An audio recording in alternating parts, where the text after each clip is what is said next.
ನಾಯಕರಿಗೆ ಹೇಳಿ ಧಿಕ್ಕಾರ, ನರೇಂದ್ರ ಮೋದಿ ಸರ್ಕಾರಕ್ಕೆ ಹೇಳಿ ಧಿಕ್ಕಾರ, ನರೇಂದ್ರ ಮೋದಿ ಸರ್ಕಾರಕ್ಕೆ ಹೇಳಿ ಧಿಕ್ಕಾರ.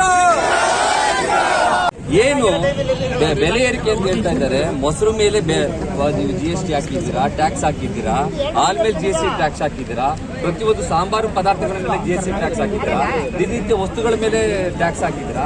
ಆದ್ರೂ ಕೂಡ ಜನಾಕ್ರೋಶ ಯಾತ್ರೆ ಅಂತ ನೀವು ಮಾಡ್ತಾ ಇದ್ದಾರೆ. ಜನಾಕ್ರೋಶ ಇರುವಂತದ್ದು ಕೇಂದ್ರ ಸರ್ಕಾರದ ವಿರುದ್ಧ. ದಯಮಾಡಿ ತಾವೆಲ್ಲರೂ ಕೂಡ ಕೇಂದ್ರ ಸರ್ಕಾರದ ವಿರುದ್ಧ ಬಿಜೆಪಿಯವರು ರಾಜ್ಯ ಮಟ್ಟದಲ್ಲಿ ಪ್ರತಿಭಟನೆ ಮಾಡಬೇಕು. ಎಲ್ಲ ತಾಲೂಕು ಮಟ್ಟಗಳಿಗೆ ಹೋಗಿ ತಾವು ಪ್ರತಿಭಟನೆ ಮಾಡಬೇಕು ಅಂತ ಬಿಜೆಪಿ ಎಲ್ಲ ನಾಯಕರುಗಳು ಕೇಳ್ಕೊಂತೀವಿ. ನಾವು ಇದನ್ನ ಖಂಡಿಸ್ತಾ ಇದ್ದೀವಿ.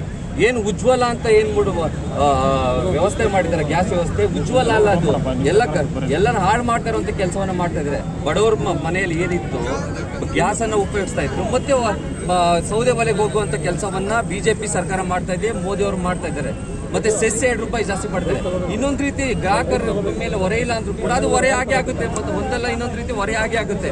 ಇದನ್ನ ಯುವ ಕಾಂಗ್ರೆಸ್ ಖಂಡಿಸುತ್ತೆ.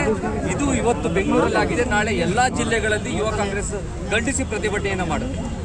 ಬಿಜೆಪಿಗೆ ಪ್ರತಿಯಾಗಿ ಕೌಂಟರ್ ಪ್ರತಿಭಟನೆ ಅಥವಾ ಜನರಿಗೆ ಅನುಕೂಲ ಆಗಲಿ ಅಂತ ಇಲ್ಲಿ ಯಾವುದು ಕೌಂಟರ್ ಪ್ರತಿಭಟನೆ ಇಲ್ಲ.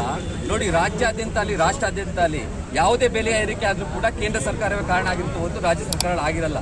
ಆದ್ರೂ ಕೂಡ ನಮ್ಮ ರಾಜ್ಯ ಸರ್ಕಾರ ಏನೇ ಬೆಲೆ ಏರಿಕೆ ಮಾಡಿದ್ರು ಕೂಡ ನಾವು ಕಟ್ಟುವಂತ ಟ್ಯಾಕ್ಸ್ಗೆ ಬರ್ತಾ ಇರುವಂತ ದುಡ್ಡು ಎಷ್ಟು, ಅದನ್ನ ಮಾತಾಡಲ್ಲ ಅವರು. ಅದು ರೆಡಿ ಇಲ್ಲ ಮಾತಾಡೋದಕ್ಕೆ. ಅವ್ರು ಮಾತಾಡಿದ್ರೆ ಚರ್ಚೆ ಬರಂಗಿದ್ರೆ ಸಾಂಬಾರು ಪದಾರ್ಥಗಳ ಮೇಲೆ ಬೆಲೆ ಏರಿಕೆ ಆಗಿದೆ, ಮೊಸರು ಮೇಲೆ ಬೆಲೆ ಏರಿಕೆ ಆಗಿದೆ, ಅದ್ರ ಬಗ್ಗೆ ಚರ್ಚೆ ಮಾಡಲಿ.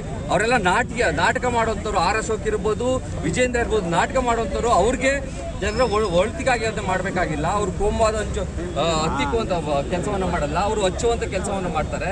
ಮತ್ತೆ ಈ ರೀತಿಯ ಒಂದು ಕೆಲಸವನ್ನ ಕೇಂದ್ರ ಸರ್ಕಾರ ವಿರೋಧಿಸಿ ಅವರೇ ಮಾಡಬೇಕು ಪ್ರತಿಭಟನೆಯನ್ನ. ಇದು ಕಪಾಳ ಮೋಕ್ಷವನ್ನ ಮೋದಿ ಅವರು ಬಿಜೆಪಿ ನಾಯಕರಿಗೆ ಕೊಟ್ಟಿದ್ದಾರೆ ಅಂತ ಹೇಳಕ್ ಇಷ್ಟಪಡ್ತಾರೆ.